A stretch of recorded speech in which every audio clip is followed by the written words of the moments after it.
Welcome back to Streamline Entertainment. It's Marvin speaking. We're going to be talking about a Candace Owen podcast about a boy who forgives his mother for raising him as a girl. It's pretty deep. So much happened. So I'm going to let the video play a little bit. This is a something that Oprah Winfrey had done, basically something back in 2000, interviewing this young man. Well, back then, of what actually happened to him in his life. And so, but Candace Owens brought it back up on her podcast, and I wanted to comment on it because it's pretty deep. So I'm going to let it play so you can all understand what it's about. Longer on TV, she did cover a lot of heavy hitting topics, namely this one going back to the year 2000, which was entitled, Why the Boy Who Was Raised as a Girl Forgave His Mother. Very interesting topic. Take a listen to that boy who was raised as a girl, forgiving his mother and speaking to Oprah about that experience of having been raised as a girl. I never quite fit in.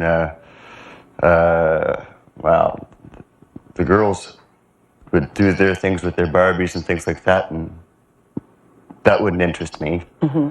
And things such as trucks and building forts and getting to the odd fist fight and climbing trees—that's the kind of stuff that I like, but it was unacceptable. So I'd never. As a girl. As a girl, I had no place to fit in. So that's David Reimer, and you should know that just 4 short years after that interview took place, David Reimer would be dead. Because on May 4th, 2004, he drove to a supermarket car park, and while he was sitting in his car, decided to pull out a shotgun and kill himself at the age of 38, because he had lived a life that was so full of pain and anguish. Now, I'm going to read you a ton of excerpts from this article that I had been seized by. I knew a lot of this information, not as far as the detail went. This article was written, by the way, by Tom Leonard for the Daily Mail, in which he explored that life of David Reimer because, well, David Reimer ended his life because he was experimented on by a man named Dr. John Money. And Dr. John Money is the spiritual father of the trans movement. Now, let me just say right off of the bat, I don't care where your politics are. I don't care if you're left-leaning or right-leaning, if you accept that people can change their... It just seemed like to me that this David guy and his brother were just experiments, which his mother allowed it to happen, which obviously it wasn't always in his control the way he was brought up, and that really must have messed him up. A real tragic story. Their genders, or you believe that that is not a plausibility. This is just a historical document. We are talking about what actually happened, and it's important for you to know that so that you can be a better informed person dealing with a lot of these political subjects that we are submersed in today. So the story of David Reimer actually begins in 1965 when he was born as an identical twin. Then his name was Bruce, by the way. Brian and Bruce were born to a working-class Canadian couple. He was a twin, born to Janet and Ron Reimer in Winnipeg, Canada. The boys were perfectly healthy, but after 7 months, they were having trouble urinating. On medical advice, their parents took them to the hospital to be circumcised. The following morning, the doctors rang with horrifying news. Instead of using a scalpel, an electric cauterizing pen had been used for the procedure, and in Bruce's case, the equipment had drastically malfunctioned.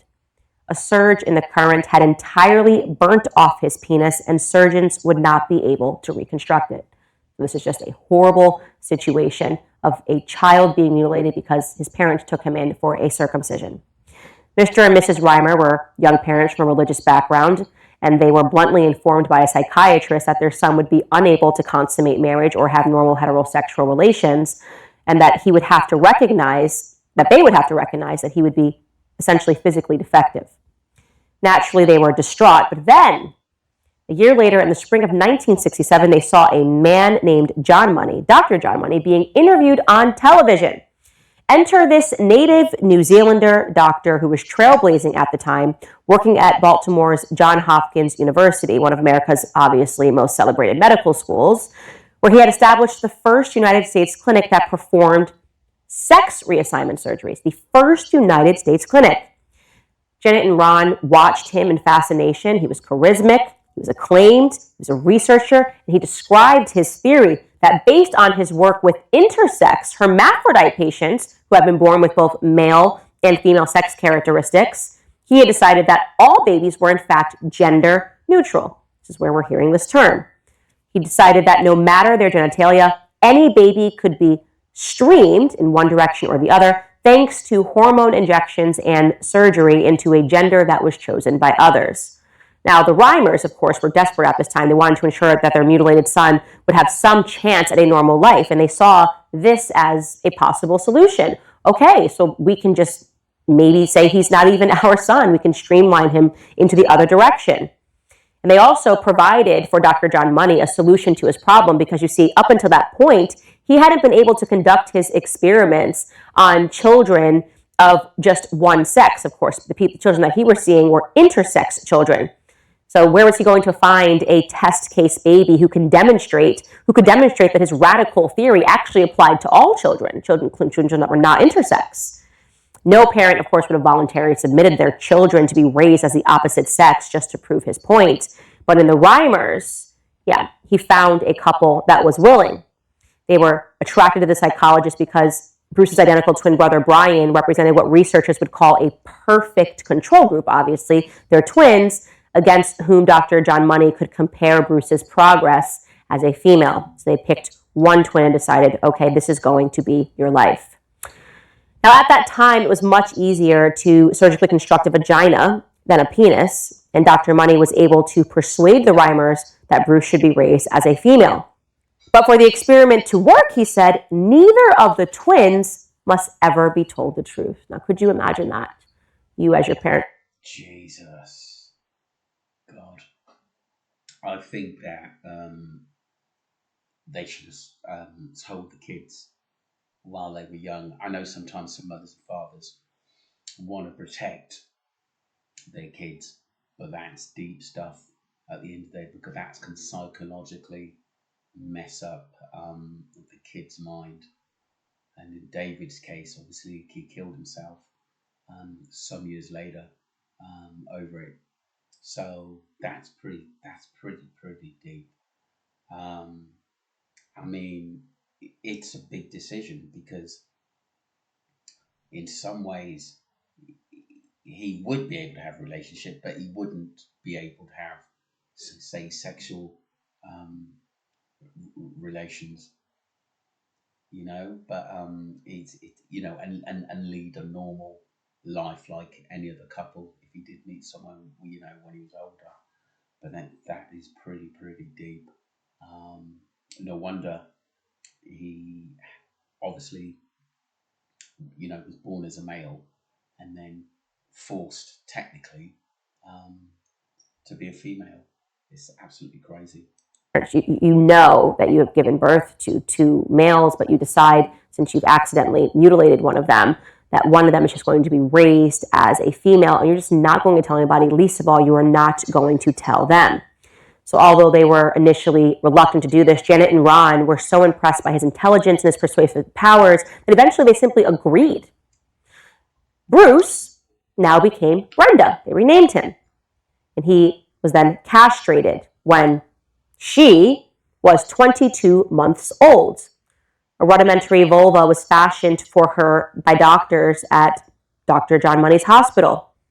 The sexologist prescribed that Brenda should start taking female hormones when she was 12. Now, the Reimers did not appreciate until later that the course that Dr. Money had so confidently outlined for Brenda was actually experimental, had never been attempted on a developmentally normal, that is, non-intersex child before. So they were a bit unwitting, I guess is the best way to say it. Janet said, I looked up to him like a god. She was in her teens, by the way, when she gave birth, and she simply accepted whatever John Money said. She would regularly write to the sexologist about Brenda's progress, and every year the twins would visit him, Dr. John Money, and he would interrogate them at length. In 1972, when the children were 7, Dr. John Money published a book called Man and Woman, Boy and Girl, and it was about that particular case, although he gave the family pseudonyms. The experiment, he announced, had been a total success. One of the diagnostic feely things about narcissism is the person takes up the room. The girl happily wore dresses and played with dolls, while her brother loved cars, soldiers, and climbing trees.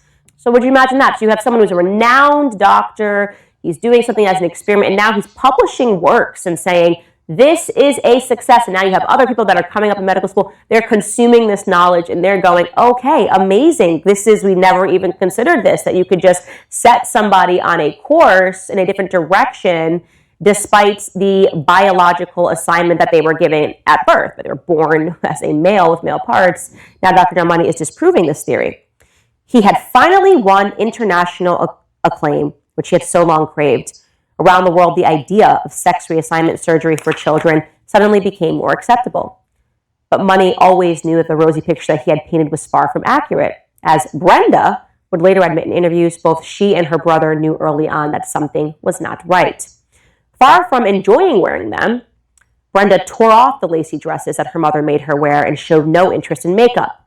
At age 4, Brenda said that she wanted to try out her father's razor. At age 6, Brenda announced that she wanted to be a refuse collector. Brenda hated playing with dolls and always chose her brother's toys instead. Her mother reassured her that she was just a tomboy. At school, Brenda never fit in. She was rejected by both the girls that she didn't want to play with and the boys that she desperately wanted to join. Brenda was bullied mercilessly, and even the teachers were uncomfortable around her. She was very rebellious. This is where the problem starts, because she was made, he was made to be a little girl, which it hadn't worked. As you said, he started to rebel. He didn't like who he was, or he wasn't allowed to be himself. And this got to affect you if you're not allowed to be yourself. And not only that they weren't told. It was, the mother was basically saying, this is you, your twins, one boy, one girl. And so that confusion was set at an early age, which is out of order. It was an experiment, which, it's just so drastic. An experiment, and I'd said selfishness from the parents as well, and the doctor, in that this was going okay, and it wasn't. Very masculine, and I could not persuade her to do anything feminine, said her mother, Janet, years later.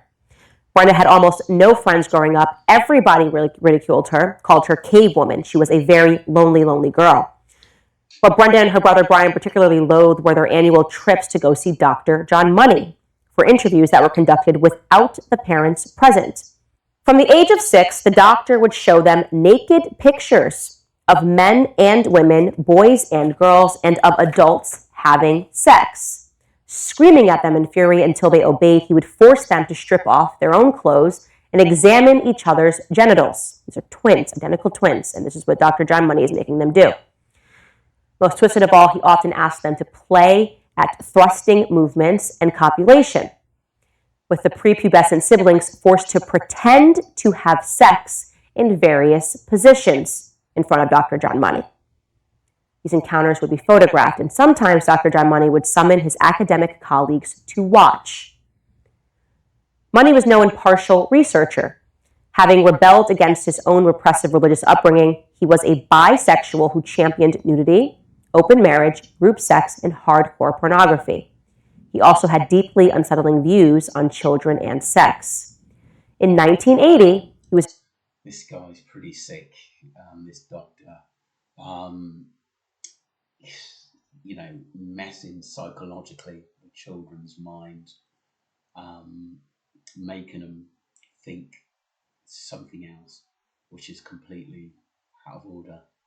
It seems like to me that they weren't really allowed to be proper kids, just an experiment for this doctor to say, hey, look what I've done.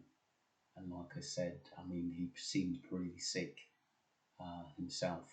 What Candace has just said is terrible. He was accused of endorsing pedophilia and incest after he told Time magazine, quote, "A childhood sexual experience, such as being the partner of a relative or an older person, need not necessarily affect the child adversely."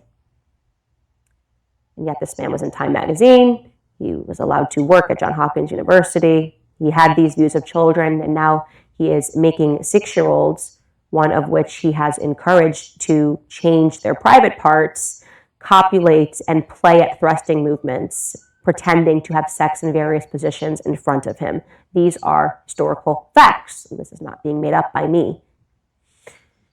It goes on to read that he reportedly told a Dutch... It's pretty sick what Candace has just said. The guy should have been arrested. I don't know. I've never heard of him before, to be honest with you. But like I said, it's pretty sick what he was doing, because he was obviously a bit twisted, and paedophilia was obviously something big on his list. But obviously, he must have been sly enough to try to sort of play it down, which is absolutely terrible.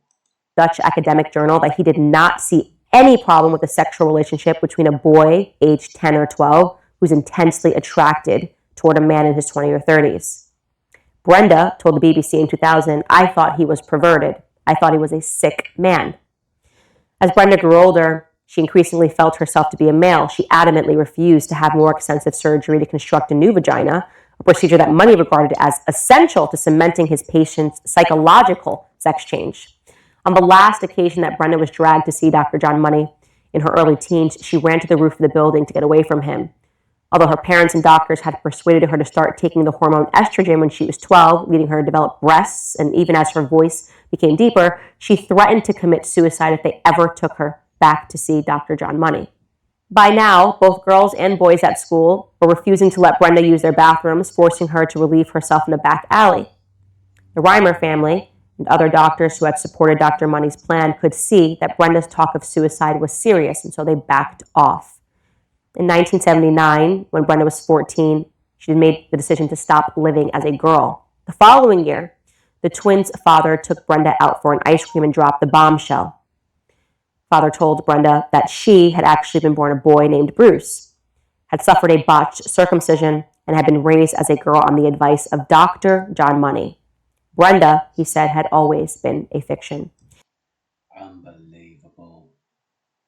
They should have told basically David earlier in the conversations, so he knew what he was going into, or as he got as he got older, 10, 11, 12, 13, that he could make some of the decisions himself. But that's just bang out of order. Obviously, the psychological damage done by this Dr. Money was terrible, because like I said, David wanted to commit suicide. He knew there was something wrong, and everyone was saying, yeah, everything's correct, everything's right, don't worry about it. At the end of the day, no wonder David wanted to commit suicide. And like I said, and learning all this while he was older, it must have been way too much to actually take in. Within months, Brenda then changed his name to David, the David that we just showed you in that Oprah clip. He started taking male hormones and had his breasts surgically removed. He finally made a close friend, one of his brother's pals, Harold Normand. This week, Harold Normand told the Mail that he and David shared a passion for tinkering with cars. Mr. Normand also revealed that when asked, the Reimers would gloss over why Brenda had suddenly disappeared at age 14 and David had suddenly appeared in Brenda's place, unconvincingly claiming that Brenda had actually been a cousin who had died in a car accident, while Dave was a long-lost brother. Yet while the teenage David was far happier as a male, Mr. Normand told the Mail that he soon had to confront the limitations of his situation. Although he underwent painful surgery to create a penis, it was hardly a proper substitute. David tried to have girlfriends.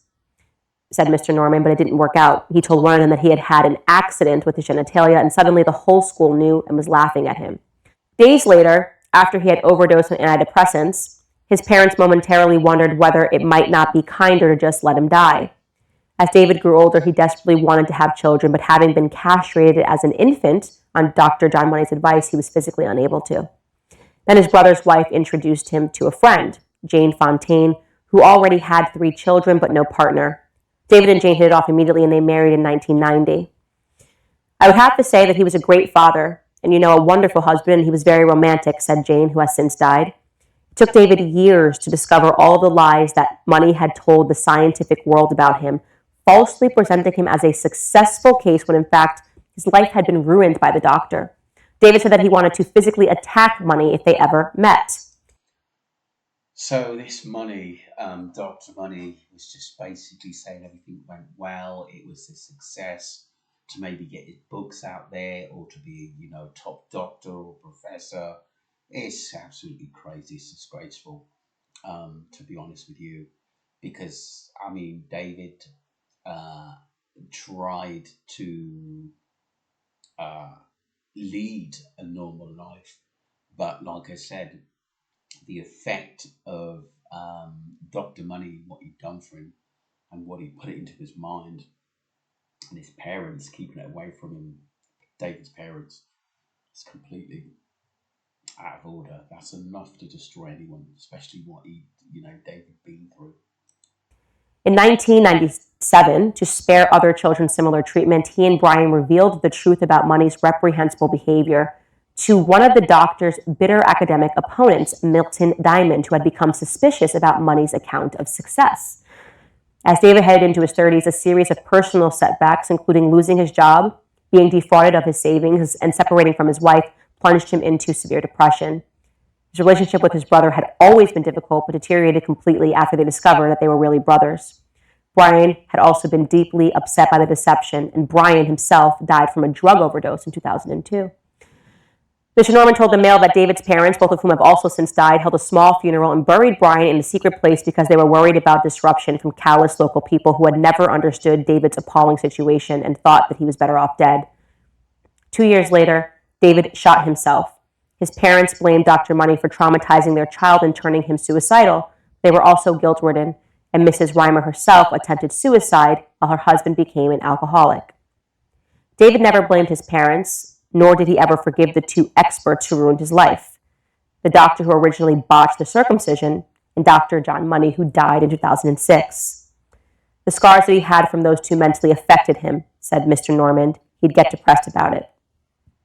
In 2004, the BBC Horizon program called this case a cautionary tale about what can happen when science pursues a beautiful theory with scant regard for human costs. It's a conclusion that has even greater resonance today. Again, that is an article that was written by Dr. Tom Leonard, and it's mind-boggling to me. It's scary to read something like this because this is the man that is considered the spiritual father of the trans movement. All of the phrases that we hear today are because of his lasting influence on the movement. It was him who initially theorized that this could happen, that you could take a child and you could push them into a different direction. It was him who falsely wrote that his experiment on one such child was successful, and the truth is that it wasn't. I think it is incredibly important that every single person in the world understands who Dr. John Money is, since this is now become a very severe cultural debate and one that we are all victims to if we are raising our children in society. I have young children. We know what is going on in the school systems, and we know what is taking place. And so it became so important for me to just read you that story. It's been covered in What is a Woman, but not every person in the world has seen What is a Woman. And I think it is incumbent upon all of us, whether you have a platform or not, if you have a phone, a smartphone, and you can share this, you should share it. People need to know this man, because it appears that those who purport to support the trans movement don't want to talk about him. He was, in fact, a pet. This Dr. John Money, disgraceful what he done. He actually technically took David's life away from him, emotionally, physically. It could have been dealt with earlier, and also David should have been known the truth when he was old enough to understand about it. He should have been told, what, at 6 or 7, um, what could be the ways forward. I mean, he wasn't told anything. That's enough to destroy any kid's life. Later on, it affected his relationship with his brother, his relationship with probably his mother, his father, school peers. Um, it's unbelievable. And this Dr. John Money turned around and said how this was a success. How the hell was that a success? Devastating for the whole family, because it must have affected them all. But I think keeping things from children, which are very, very important, can affect them later on in life. Pedophile. He was a person that at least supported pedophilia and watched 6-year-olds emulating sex in front of him. These, again, are the facts, and it would be very disturbing to me if YouTube had an issue with us diving into actual, real history. And that's all I'm going to say about that. As central banks in countries like China, India... Well, that's the end of the video. Don't forget to subscribe to Streamline Entertainment. And obviously, sometimes deep topics like this are always very, very hard to take.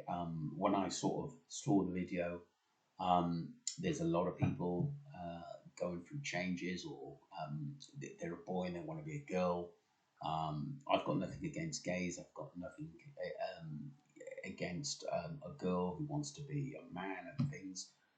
That's up to them. Each to his own.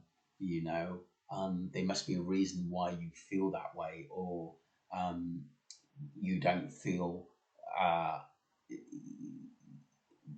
the correct sex because you're feeling something different inside of you. You've got to talk about it with your parents, or someone definitely you really, really trust, that's not going to go behind your back and tell the whole world, because it is difficult. Because I think that, like I said, people can get very depressed over things like this, and their peers can, like I said, take the mick, or be nasty, or not take him so seriously. It's just that I think we live in a world now where more things are accepted in what sex you want to be, or having operations to become a woman, having operations to become a man. There's a lot of things out there, but like I said, I always think, especially where children's concerned, the truth should come out a lot sooner, so it doesn't affect them in the long run. It could be anything. I mean, I know some parents have got reasons why they don't say anything at the time, but I think it's crucial, especially for the mentality and security of the child, who knows where he is and where he's going, and what is he growing it to be. Knowing that at an early age, I think it helps you become stronger in life. So that was a story told by Candace Owen. Don't forget to subscribe to Streamline Entertainment and follow me on the channel. Thank you. Bye.